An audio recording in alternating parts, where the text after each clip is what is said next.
Yep. What's going on, everyone? Welcome to this week's episode of Can I Kick It FC. I am your host, as always, Elliot Barr, and is joining me is one of the guys that is not only in love with Wilfried Nancy, has probably expert knowledge on MLS as a whole, is one of the leading voices for Phoenix Rising FC. He's one of the leading voices for Total Soccer Show, owns his own soccer media company in Backhill, which you should go check out. And am I forgetting anything else? I mean, that was brilliant and lovely, and the check is in the mail, Elliot, already. Let's go. It's Mr. Joe Lowery. How are you doing, sir? I am doing great. I am happy to be here. Thank you so much for having me, and always happy to talk Wilfred Nancy. I love it, man. I love it. I feel like there is, inside of the American soccer media, whatever you call it is, there's like a small niche section of like soccer historians. And I feel like me and you fit in that lane. Hey, let's go. We were talking before we started about these kinds of shows, stuff that Toodle's done, Soccer 101 that Taylor and Daryl started a long time ago. This show, there is such a special place in my heart for those kinds of shows that chronicle not just the day-to-day stuff, what happens every weekend. And of course, there's a place for that. And that's where I find myself more often than not, to be honest. But there's such a place for looking more in depth at these topics that tell stories and going deeper. And I love that stuff. So I'm so glad to be here. Yeah, man. Of course, man. Like this is an episode I've been meaning to do for a while, and to have you on to talk about the great Wilfried Nancy, a manager who I will protect to my dying breath. I am all here to have you on for it. Let's go. Let's do it. All right. So first of all, let's start off with Wilfried Nancy, like his career path and everything like that. Because if you look at his journey, it's a very, I don't know how to put it, not unassuming one, but one that it kind of starts off very slow and then boosts off. So like one of the questions I got for you is like, you consider like he started playing in France. How does he go from playing in France to becoming one of the best coaches in MLS recent history? Like, how does him playing in France help him transition into management? Yeah, I think Wilfried Nancy gets involved in the game very early and clearly loves this sport very early on. And these are not all things that I've talked about him. I talked about with him before, though I have had the chance to chat with him a handful of times. It's Wilfried Nancy knowing the game, loving the game, and also realizing that he probably was never going to be an elite soccer player. I think the highest level that Nancy reaches as a player is the second division in France, which is, way better than 99.999% of the population, but it's still not a player like Thierry Henry, who he comes across as a youth player in France, and they're both youth players at the time, and eventually they link up together in Montreal. They were on very different career paths, I think, at that point. And I imagine even Wilfried Nancy knew that. And he ends up coming, the story as I understand it, is he ends up coming to New York City to visit some family, ends up in Canada, basically has a backpack on his back, and starts coaching and starts trying to implement how he thinks about and sees the game of soccer into a team, and to have his vision be the thing that is played out on the field by his players at all sorts of different age levels. And being in Canada opened up coaching opportunities for him to then go and work through his career and progress eventually to the Wilfried Nancy that we know today. Yeah, and so like how much of that connection with Thierry Henry, because Thierry Henry started his coaching career at Montreal, which I remember memorably because I just remember him cussing someone out the MLS Backers tournament. But like, how much of that connection helped Wilfried Nancy get into coaching? Like you said, because they knew each other through youth teams in France. My understanding is that it maybe was a bit more coincidental than not. I don't think, and I haven't asked Wilfried Nancy about this in particular. I don't think it was that he and Thierry Henry were best buds or anything at the time that they had happened to play against each other at the U17 level or whatever it was. But I think coming alongside Wilfried Nancy again in Montreal and having Nancy be an assistant on Henry's staff, and then Henry leaves right before the 2021 season, and Nancy gets promoted and takes over that job full-time as the manager in that 2021 season. One thing that Wilfried Nancy has talked about before, and he did a good interview with Roger Bennett of Men in Blazers recently, Nancy, he talked about how even though he wasn't this super high-level player, you have to learn how to communicate what you want. You have to learn how to get in the mind of people who were, and players who maybe are better at soccer than you, Wilfried Nancy would have been as a player. And so having that time spent around Thierry Henry as this elite manager, for Wilfried Nancy now in the context of Major League Soccer, having the chance to be alongside Henry as a coach certainly helps you learn more about how to tap into the mind of the elite player. So I think all these things tie together. It's a fun little anecdote along the way for him. Yeah, and speaking about tapping into the mind of like Wilfried Nancy, like what makes him distinct as a manager? Like how would you describe his tactics? Because for the longest I've heard, he's great. He's a great possession manager. He's great at taking like unsecured talent. I heard a story about like he took like a futsal player. He made him like one of the best defenders at MLS. Like how does Wilfried Nancy go about building his tactics? Yeah, I think that's Mo Farsi, who was up in Canada playing indoor soccer, futsal, something along those lines, and is a starting player for Columbus as they win MLS Cup. It's a great story, and there's so many of those stories for the Columbus Crew of players in new positions and new tactical approaches, and players joining the team and sort of being, just kind of in awe in the first few training sessions of what they're doing that is just on a different level than so many other coaches in Major League Soccer. Wilfried Nancy tactically, I think you said it there, Elliot, really well. He is a possession-oriented coach. He's somebody who wants to control the game with the ball. And that doesn't just mean passing for the sake of passing, but it is using possession to do two things. The first is to score goals, and the second is to keep the ball so that your opponent can't score goals, right? Yeah. That whenever you have the ball, those are the two things that are happening on the soccer field, is that you're trying to score goals and you're preventing naturally the opposition from doing the same thing. The thing that has made Nancy unique is not the fact that he said he's a possession coach. At press conferences, the kind of joke is when a new coach is hired, everybody says the same thing, right? Everybody says, I want to play fast, aggressive, proactive, possession-oriented soccer that's fun to watch. Like you could just kind of check those boxes off as you're listening to a presser from a new coach in a new spot in any league in the world. Those are super normal things.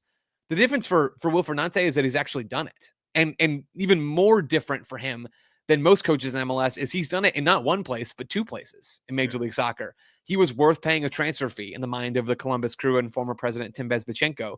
They bring him in from Montreal, and he has a very, very similar impact in Columbus to what he did in Montreal. So the repeatability of what he's done, clearly he is a better communicator of his ideas to his players than, maybe anybody that we've seen in MLS. So I think that's such an interesting point because, like you said, like we've heard so many coaches talk about like, oh, I want to do this, I want to do this and do this. And then when you see them, it's like, dude, you are playing like old school half court basketball. Like this is not it. How much of him being an effective communicator and his adaptability, because you talk about like he went from CF Montreal to the Columbus Crew, like how important for him, along with MLS roster rules, how important is it for him to be an effective communicator? It's such an asset. And I love that you brought up MLS roster rules where, in Major League Soccer, it's not like Pep Guardiola coaching Man City, where I think the anecdote was Columbus had a friendly this past summer against Aston Villa, and Pep was there for whatever reason. And he comes up to Nancy afterwards and is kind of joking, how did you beat Villa? Like we struggle with this at City, and they have kind of the conversation and Pep's making jokes about, how Nancy needs to teach them the way. And maybe there's even some truth to that, because these guys are like constant learners. They're always trying to absorb information. And for Nancy, in MLS, you don't have Man City level resources. You don't have that. And so being able to help players become something more, players coming out of college or distressed assets within MLS, or players coming from different backgrounds in Canada, where now he has a different background in Canada. It's such a huge help. It was a huge help for Montreal. It's a huge help now with Columbus. It will be a huge help for wherever he goes next if he doesn't stick in Columbus long term. Those things are massive. And I think the thing that really does, and maybe I've said this already, but the thing that really in my mind sets Wilfried Nancy apart is how he seems to communicate his ideas to his players, right? One of the first jobs that Wilfried Nancy has, one of his first coaching gigs, is coaching a girls U14 team, right? So a very, very different level than coaching, high level men's professional players. It is very different as a context. And he embraced it as a challenge of, okay, how do I communicate to these players? And how do I do this differently for, girls U14s versus boys U17s, or versus the Columbus Crew now? And having that mindset of, I have to be adaptable to what's around me. I have to be adaptable because my players are going to be different in one place to the next place on one team versus the next team. My ideas might not change, but how I think about communicating those ideas probably should be different. It's not my players that have to always adapt to me, though there is certainly some of that, but it's how can I try to get in the mind and help these players understand wherever they are, whoever they are. And it really does seem to me that Nancy has done that at such a high level. Yeah. For you, like, when was the moment that it clicked to you? It was like, oh, he's a different level of coach in MLS. watch because we've had so many of those moments where like the audience or the fans will anoint a coach and be like, "Oh, he's the next guy." For you, when was that moment that you knew that Wilfried Nancy was a different level of coach? Yeah, it's 2022. So his first season in 2021, Henry leaves, I think, in February or March of that year. And then Nancy has the season, and Montreal just end up missing the playoffs, if memory serves. They end up, I think, in ninth in the Eastern Conference, or right around there. They have a good season, though, and there are building blocks. Their underlying numbers looked good, but you didn't know for sure, right? It's such a small sample size. You get into 2022, you fast forward to the end of that season, and CF Montreal finished second in the Eastern Conference. This is a CF Montreal team that does not spend money on their first team roster, right? They don't really spend a lot of money on transfer fees. Fast forwarding a little bit further to this season, Victor Wanyama, great player, not really a great player anymore. He's their only designated player, and he doesn't really play at all under Laurent Courtois up in Montreal. Montreal's ownership, the Saputo family, doesn't really spend money on the squad. And that Wilfried Nancy got that team to finish second in the Eastern Conference with spenders like Atlanta United around them, with FC Cincinnati trying to find themselves, with the New York, with teams with just straight up more resources, was so impressive to me that you saw Georgi Mihailovic and Alistair Johnston and Ismail Kone, all those guys get sold to Europe off the back of that 2022 CF Montreal team. Nancy literally made his team money. He made his players money by elevating their profiles, and he had success on the field. They made the playoffs. They were a really, really good team that season. That, for me, was the moment where I realized that season really was the series of moments where I realized this guy's doing something different. Like, he's having success in a place that is not impossible, clearly, but really, really hard to have success in. Like, he is a guy worth watching. Wow. And you mentioned it there with CF Montreal. Like, granted, like he started under Thierry Henry, and let me ask you this: like, how much, or if all, did Thierry Henry have any influence on Wilfried Nancy, or was it always that moment of? Because sometimes you see this with coaches, where it's like the head coach is a figure, but then the assistant coach is like the real guy coaching the team. Was it like that in Montreal when Thierry Henry was their coach? Well, so I think the timeline here is interesting because Nancy was in Montreal before Henry, right? And so Wilfried Nancy is on that staff and in the CF Montreal organization before Henry gets there. So I think there are certainly some areas in which Henry would have impacted Nancy. Although I'll be honest, I don't think there's a lot of tactical overlap between those two coaches. Under Henry, we saw Montreal use a back three shape in possession, which has been the go-to look for Nancy. There are similarities, don't get me wrong. But sort of how I think about Nancy, and I haven't asked him this, so maybe I'm speaking out of turn here, but I do think there's a sense in which Nancy already had his tactical convictions and just needed a place to paint them on a canvas, right? And I think that's what ends up happening in Montreal once Henry leaves. But I do think there are real ways in which Henry would have impacted Wilfried Nancy. How would it not have happened that way, right? I think about that viral clip. I know exactly the clip you mentioned earlier with Henry, where he is just fuming on the sidelines as his players can't do what he thinks are simple things on the field. Because for Thierry Henry, they are simple things. And for Roma Kyoto, Saint-Piet, maybe they're not so simple. And I think Wilfried Nancy gets to observe those things and gets to see it maybe a little bit into the mind of an elite player and how he can try to coach those guys. Now he's coaching Cucho Hernandez in Columbus, one of the most talented attacking players that MLS has ever seen. I would imagine that Wilfried Nancy knows better how to relate to Cucho Hernandez from having spent time around Thierry Henry, that he knows better how to relate to Diego Rossi and some of the other stars he's worked with from Henry. So I would have to imagine there'd be overlap there. How could there not, you know? Yeah, no, for sure. And I imagine so as well. And speaking about that, in MLS history, like there hasn't been a plethora, we'll say, of coaches of black coaches. I mean, Thierry Henry, Robin Fraser, Wilfried Nancy.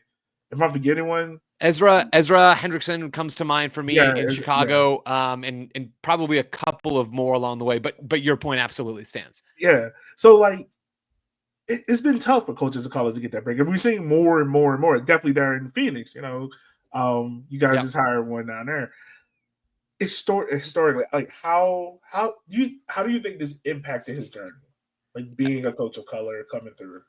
I think in a lot of ways it made it harder. And Wilfried Nancy has talked about this before. I think it was February, sometime earlier this year, he wrote a piece after Columbus had won MLS Cup, sort of talking about his life and his upbringing, and talked about encountering racism. And it didn't, give a lot of specific examples of that in the story, but is a guy who has lived that life. And I think about that story he wrote, and there's this quote. Here it is. I found the quote. Quote, I grew up with racism, simple as that. I had to do double or triple the work to show that I had the quality to do what normal people wanted me to do. That, I think, sums up Wilfried Nancy, and I would have to imagine the life of so many coaches of color trying to find themselves in this space. Nancy talked about, I had to do more, straight up. I had to do more. I think in so many ways it makes it more difficult when you're trying to rise up in Major League Soccer, which is changing and it is evolving, and there are more coaches and people in all different sorts of roles of different backgrounds being given more opportunities and working into those roles now. Of course there are, but still in so many ways, MLS and American soccer, and I think this holds true around the world, is an old boys club, right? It is so many of the people that have held those positions of power for such a long time. And this is not just a soccer problem or a soccer trait. This is a world trait. This is a things are not as they should be kind of trait, but it is absolutely true in American soccer. And so it is just harder, I think, for folks like Wilfried Nancy to get those kinds of opportunities. Yeah. And what do you think it means to have like a manager such as Wilfried Nancy, a black man of foreign descent, being in such a prominent leadership position at MLS and like globally? Like, how? I mean, you're at MLS circles more than I am. Like, how does MLS feels about that, and how do they like promote it? I think MLS absolutely wants to see people with more diverse backgrounds in these roles, because even from just a practical standpoint, having the chance to look up and see somebody who's like you in a role, I think broadens the talent pool, right? It broadens the list of people who might care enough or stick with difficulty long enough to come be a part of your thing, right? If you're Major League Soccer, like you want all the Wilfried Nancy's in your league. You want all of the, Hendricksons in your league. You want all the Pamudakas in your league. And like, that just seems like a no-brainer to me. And I mean, I suppose I don't really know how MLS feels about it, but I don't know how you couldn't feel that way. You want as many qualified, brilliant people in your thing, soccer, business, whatever, as possible. And I think getting to see Wilfried Nancy do what he's done is something that can help start and kickstart those sorts of cycles. Nancy, in that same article I referenced earlier, talked about how he comes to North America when I think he's a teenager at some point, visiting some family. And one of the things that he sees is black people in ads on TV. And he talks about in France, you just wouldn't see that. Like he'd never seen that in France before. And that's maybe a bit of a slightly different example of then, seeing another coach on the sidelines who shares a lot of experiences with you, but there are similarities there. And so I think the more of those moments that more and more people can have, the better off we're all probably going to be. Yeah. No, I was speaking like from my experience, like growing up and someone who got into soccer maybe later, but it was interesting to me to see like coaches of color, like, Clarence Seedorf and Chris Sanders and all those others, and be like, oh, snap, like, we're there. And to see like Wilfried Nancy and Robert Fraser, and to see how they have progressed and see how they have grown over time, like, it's definitely, it definitely resonates with you differently. Because you're used to seeing like players, black players and things like that, but to see your coach or to see someone that like leads and run the club, it just gives you a totally different feeling. Yeah, totally. And I think there's so many ways to think about that, right? This is a very different example, and I want to be clear. But I do think there's something interesting to kind of share some experience for me. Like, I get into soccer, and a lot of the stuff that interests me is analysis and like trying to figure out the X's and O's of what happens. And I didn't play soccer at a high level. And the very first game I cover in person, I have some older journalists come over and tell me like, yeah, you shouldn't be doing this because you didn't play soccer, right? You shouldn't be talking about strategy and the X's and O's because you didn't play. Like your work doesn't mean anything because of that. And it didn't really bother me because that seemed a bit silly to me at the time. And having more and more of these coaches who didn't play at the highest levels, and Nancy is one example of that, although he played still at a pretty high level. But to have more of these younger coaches come in and break in and show that they do know the sport and that they can be a successful manager or a successful whatever. Like, it's just cool to see that kind of stuff. Whatever your background is, whatever that specific thing is, it's amazing to see those kinds of people make their way to the top. And I think Nancy is the perfect guy to look to in so many of these different ways. Yeah. Yeah, no, honestly, man. And it's also great to see because like of what is being built in Columbus. Like, we're talking about a club that was like on the brink of being Austin before Austin got there, and being one of the historical clubs at MLS, and seeing that success, like how big was that moment of him winning MLS Cup. Like just that moment is like, how big was that to see? It felt big, man. I was there at Lower.com Field about a year ago now, and it just felt like the storybook for Columbus in so many ways. You talk about Save the Crew and them almost going to Austin when Anthony Precourt tries to move them down there, and there's enough rallying locally and eventually investment that gets them to stay, and Austin gets their own team anyway. And Columbus felt like something had been taken from them, like, or at least that somebody had tried to take stuff from them, which is absolutely true. And it was a really, really special thing to be able to be there to witness Columbus make history in that way. And it's not their first trophy. They won MLS Cup back in 2020. That was a weird year though with COVID. Fans were actually in the stands. It was loud. Everybody was so excited about what they'd accomplished. And even to think about Nancy in this story, for it to be his first year in Columbus and for it to be like a real validation of what the Columbus Crew had gone out and done, which is to pay CF Montreal for his services. You don't see a lot of coaches that are kind of in that player transfer market sort of situation where one team pays another team to break their contract so that they can then sign them to a contract. That's what transfer fees are in soccer. Yeah. And that's what happened with Wilfried Nancy. You just don't see that in Major League Soccer. Columbus believed in him enough to go out there and want to do that, and that was like I don't know, man. One of the best decisions they've ever made. It was a cool moment to see Nancy get his flowers and still to be getting those flowers now, and to see Columbus as a city get to enjoy that trophy. Yeah. No, I imagine that had to be an epic moment being there. And speaking about him, let's kind of fast forward to this season. He wins MLS Cup, wins Leagues Cup as well this year. I mean, not MLS Cup. He wins MLS Coach of the Year. Yeah. Wins Leagues Cup, takes his team to the brink of the Campeones Cup. I think they also made it to the championship, the CONCACAF final. CONCACAF Champions Cup final. Yep, you're exactly right. Okay. I was trying to make it because it's you nailed it. Like, what we already talked about how he stands out above MLS coaches, but like as a manager, what made this season so special for him that he got honored to be MLS Coach of the Year? Because, like you said, like a couple of years ago, he just won MLS Cup, and he didn't get it. He didn't get it in the year that he took Montreal, a relative small club at MLS, to second place. So, what made this year the year where it was like, no, we're going to recognize you MLS Coach of the Year? I think I'm probably voted Nancy all the last 3 years, 2022 in Montreal, where I think Jim Curtin ends up winning that. I'm consistent, man. I'm consistent. And that's because Wilfried Nancy in so many ways has been the same coach, right? It's not like he's drastically changed his tactical philosophy in each of the last 3 years. I steadfastly believe he's gotten more than the sum of the parts of his players out there on the field. And Jim Curtin wins it in 2022 with the Union, and they had a great season too. And Jim Curtin had done it in so many ways a really good job there. Pat Noonan wins it since he won the Shield last year. And I think, did quite well. But I just don't see another coach in Major League Soccer that transforms players in the way that Wilfried Nancy does. And I think maybe there's a sense in which all the other voters this year, maybe not all of them, that's probably a bit unfair, but all of the folks in the media that vote for these things, and players, I believe players vote for Coach of the Year too. I know they vote for some of the other awards. Like all of the stakeholders in this award kind of realize, hey, we don't know if Wilfried Nancy is going to be here for too much longer. We got to get him one before he leaves, right? And I actually don't like that reasoning at all, because it feels like you're then maybe ruining somebody else along the way. But this year it was going to be Tata Martino, or it was going to be Wilfried Nancy. And Tata Martino's Miami team win the Supporter Shield. They set the single season points record, and the voting had stopped before they got bounced by Atlanta United in the playoffs. For Tata to win, it would have been, and now he's gone as well, right? Like it would have been strange.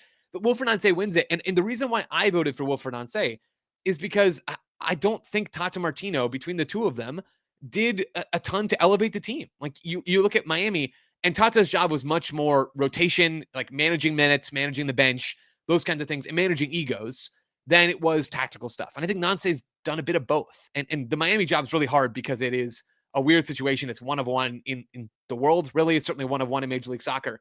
But Nancy got so much across so many competitions with this group of players, guys that he's helped elevate. I just don't think there is a better coach in Major League Soccer, and I'm not really sure when we're going to see another one as good as he is.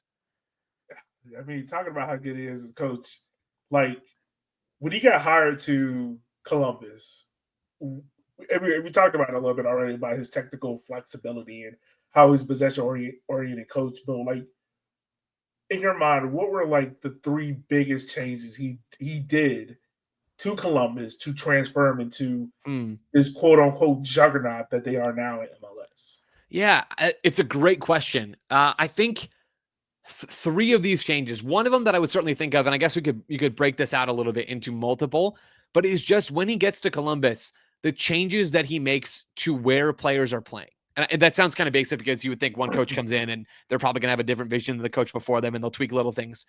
I don't just mean little things. I mean, Steven Moreira was Defender of the Year this year for the Columbus Crew under Caleb Porter before Wilfried Nancy gets here. So Porter's coaching before Nancy arrives.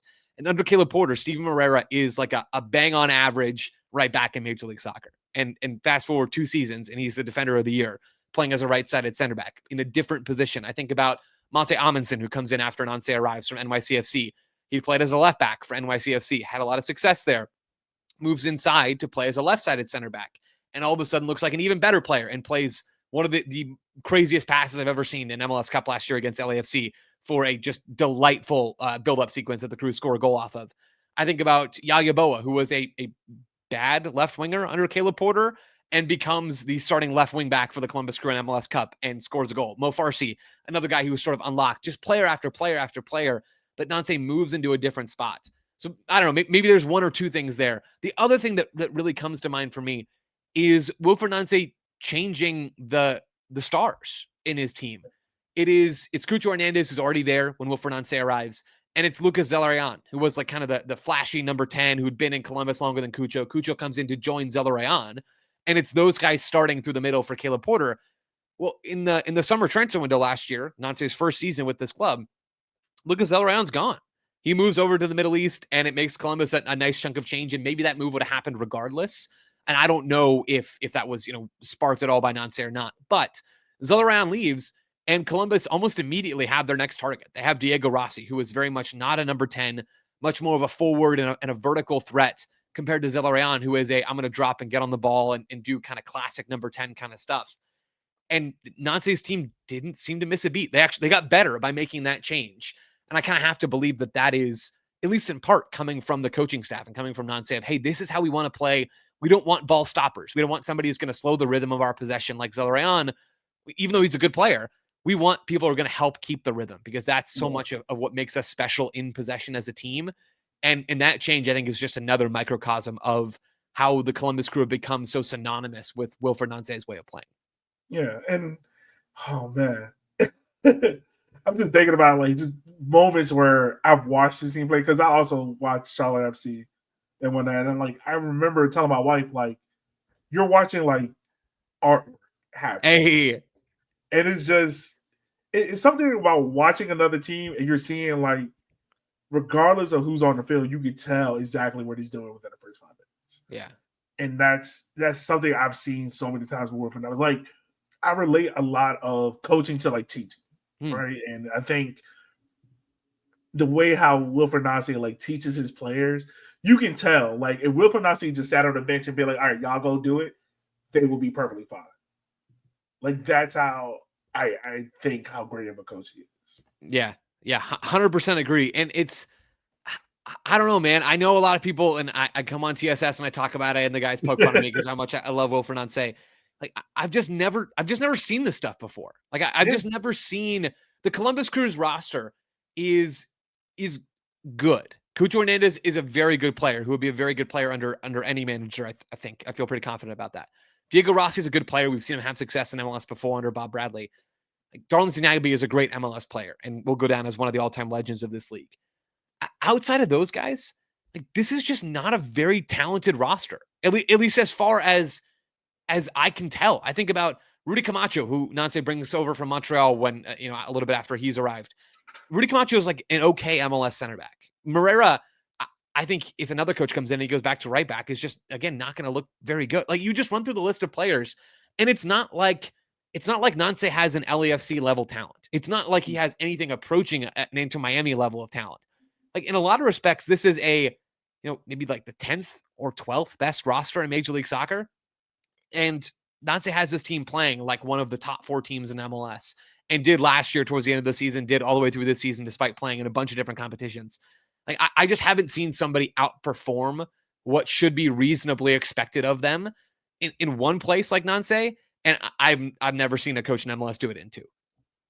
So, and I mean, outside of tactics, like we talked about it as well, like culture building. Like Yeah, you talk about a guy that went into CF Montreal and got a team that was all around, like it's fair to say, a 6th to maybe 9th place team. sure. Got him the second, goes to Columbus, takes a team that is kind of rebuilding their identity and getting back in the community. On top of that, coming back from COVID, dealing with star players, like how much goes into like him just being able to be relatable and motivate his players? Because I mean, you've talked about this before on TSS, where it's like probably the greatest asset a coach has outside of being able to communicate his ideas.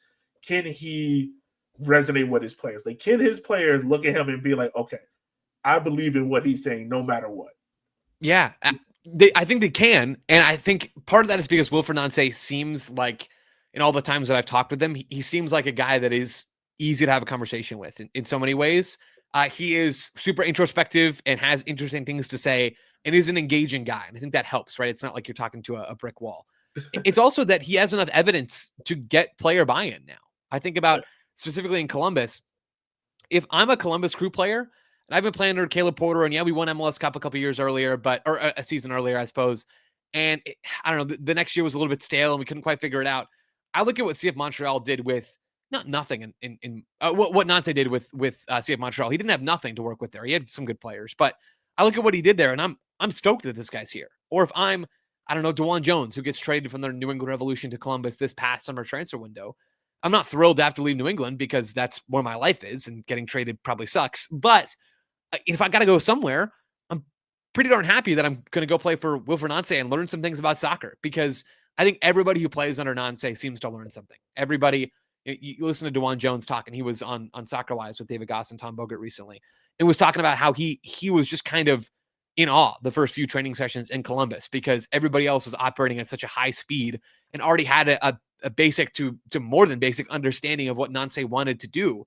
And DeJuan Jones is like trying to figure it out. It's like he got thrown into Spanish 202 and it only taken Spanish 101, right? So I think it's how he relates to players and how we can talk to them, but also he's kind of reached the point, at least in MLS, and this will change when or if he decides to go take on a new challenge. In MLS, I think his body of work is starting to speak for itself, which is pretty powerful too. Yeah. One of the things about MLS, Russell, which that is a whole different episode, a whole other day, that I don't think I got the brain capacity at almost 6 o'clock Eastern time to deal with. But I think one of the most underrated things about Wilfried Nancy is how he's able to take young talent from Columbus Crew 2, which is a nice building up MLS Next program, how he's able to take that young player and seamlessly put them through. So, like, how is he as a coach able to nestle in and develop this young talent through Columbus Crew? Yeah, it is. It's a huge arrow in his quiver, Wilfried Nancy. And I don't know that I have a great answer. It would be a fascinating question to ask him. Other than it seems like he is good at communicating stuff to his players. Like whoever that player is, he can maybe this is in part because of time spent with Henry and other great players over the years. He can seemingly understand and relate to the star. And he can, because maybe this is more of the player he was, relate to the squad player, the role player, somebody who doesn't have a future at the highest levels. So when Max Arfson gets drafted by the Crew and comes into that team and eventually works his way into being the starter on the left wing for Columbus this year, like he can understand how Max Arfson thinks, or at least a little bit more about how Max Arfson thinks than Thierry Henry might be able to do as a coach who didn't experience being drafted by an MLS team, right? So I think he has amassed a really good mix of skill sets and backgrounds and people that he's worked with that makes it maybe just a little bit easier for him to understand how to motivate different kinds of players. Yeah. Yeah, no, honestly. I mean, we saw it with, like, he took a player like Aiden Morris and got him from Columbus all the way to Middlesbrough, where now, like, everyone is raving about him and everything like that. And, I mean, you've already talked about it. So, I mean, I guess this is a good kind of point to kind of get us to his future. Sure. What is there left for Wilfried Nancy to do? Do you think he's the kind of coach where he's a completionist, where he's like, no, I want to win CONCACAF Champions League. I want to win the first, I guess, treble or quadruple in MLS history, or is he like a coach where, all right, my thumbprint is here, and it is time for me to go seek that next shot, whether it is in England or in France or in Germany, wherever. Where does that go for him? Yeah, I think we will see Wilfried Nancy move on his timeline. I guess, and part of that's because he's earned that right in Columbus. Like, nobody in the Columbus crew front office is going to say like, "Nah, dude, we're not gonna help facilitate this next step for you. We're not going to go help you do that." They're going to be supportive of whatever Wilfried Nancy decides to do, and that could look like a move this offseason or a move, kind of whenever the right opportunity for Wilfried Nancy arrives, because he's earned that in Columbus by bringing trophies to Columbus and changing how people think about the Columbus crew. So he has earned all of that. I don't view Nancy as this completionist. That's a really interesting way to think about it. I think he probably understands that there's a practical limitation to winning everything and how hard that is as a coach in MLS. I mean, he's the guy who also says impossible is an opinion. So what do I know, right? But it does sort of seem to me like Nancy is going to move when he wants to. And that could be after another season and another crack at Champions League and in MLS Cup and trophies and all that stuff after this year kind of ends on a sour note, despite having objectively a good season by basically everybody's standards. It could also look like him being really tempted by the right opportunity in Europe. He seems like a smart enough guy to know to be careful, I guess, when it comes to his job in Europe, because there aren't a lot of MLS coaches that get looks. And a lot of those guys haven't done particularly well over in Europe. And there are so many factors that go into a team succeeding or failing, right? If you give Wilfried Nancy the San Jose Earthquakes roster from this year, the wooden spoon winning roster, like they're not going to finish top 4 in the Western Conference. Probably, I think they'll be better than they were this year. But there are limits on these things. So if you go to a league where there's way more, where the divide between top and bottom is so much bigger, and you give Nancy the worst squad in that league, he still might get relegated, right? There are levels to all this, and it is hard to have an impact on soccer games as a coach. Nancy has just gotten more of those button presses right than most. So I think he'll wait till the opportunity is right for him. When that is, part of me thinks it's going to be this winter. Part of me thinks it might be next year. I mean, it's probably still on the table that he ends up loving Columbus and wants to stay there forever. I think that's by far the least likely outcome. But I think when the time is right for him, and probably not after like the greatest season we've ever seen in MLS, I think he will find a new home, and he's going to be pretty choosy about what that home is. Yeah. And I'll get you this question. We'll probably wrap up after this, but like and I'm pretty sure I'm the only one who thinks about it this way, but I like to think of MLS like an era. Like whenever MLS 1.0, 2.0, sure. Like if you think about it in terms of eras, like you had the Bruce Arena era, early 90s DC, then you had Bob Bradley, and maybe another Bruce Arena era. Do you feel like now we're living in the Wilfried Nancy era where he is unequivocally like the best coach in MLS? Like this is his era, and then when he'll leave, we'll find another era. Like, do you think that's it? I think he is, without a doubt, the defining coach of the last 3 seasons in Major League Soccer. Yeah, there's no doubt about it. If you want to think about it in terms of the coaches who have sort of been the face of the league in that time period, it is for me absolutely Wilfried Nancy. It is maybe a bit of a challenge for him in that he hasn't coached in Miami or LA or in New York City, although the New York clubs don't get that much pub from MLS. But being in Montreal, which is about as close as you get to an irrelevant market in Major League Soccer, not in Montreal, but sort of nationally and I guess internationally between the US and Canada. And then Columbus, which is a mid-sized market, although it's great for soccer. I think that probably hurts him a little bit in that Bruce Arena coached some big teams, and Bob Bradley eventually ends up coaching LAFC and coached some big teams before that in big cities. Not to disparage the crew of Montreal, but it's different. Still, I think with the amount of success he's had in multiple places, which again still kind of blows my mind, it's so hard to do. He is without a doubt the defining coaching figure of the last few years. It's also weird too, Elliot, because he overlaps with Messi, and there's a sense in which like maybe Nancy gets buried, but he shouldn't. He absolutely shouldn't, and I don't think he will be by those that have watched or have paid attention even a little bit, or hopefully by everybody listening to this show. Yeah, for real. We hope not. Well, man, Joe, I just want to say thank you. First of all, so much for taking the time out of your busy schedule, because I know you probably got another article to write for Backhill or watch more MLS. That's the reason why we did that. This is way more fun than those things. I promise you, this is way more fun. There's a reason why we didn't do this show on Sunday, because I was like, I know this man is like in a dark hall watching MLS. Yeah, there's a lot of truth to that. No, this was great. Seriously, Elliot, thank you for having me on. I really love what you're doing. Enjoyed this a ton, and always happy to chat about various MLS topics anytime. Awesome, man. Well, as always, listeners, we just want to say thank you for taking the time out of your day for listening to our show.